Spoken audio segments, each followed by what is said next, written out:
जो लोग अपना माल अल्लाह की राह में खर्च करते हैं, उनके माल की मिसाल उस दाने की सी है जिससे 7 बालें उगें और हर एक बाल में 100 दाने हों।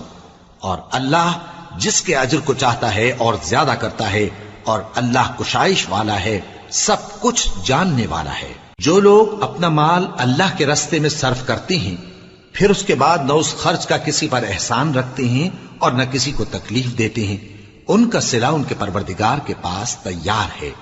और क़यामत के रोज न उनको कुछ खौफ होगा और न वो गमगीन होंगे। जिस खैरात के देने के बाद लेने वाले को ईजा दी जाए, उससे तो नर्म बात कह देनी और दरगुजर करना बेहतर है। और अल्लाह बेनियाज है, बुर्दबार है। मोमिनो, अपने सदकात और खैरात एहसान रखने और ईजा देने से उस शख्स की तरह बर्बाद न कर देना जो लोगों को दिखावे के लिए माल खर्च करता है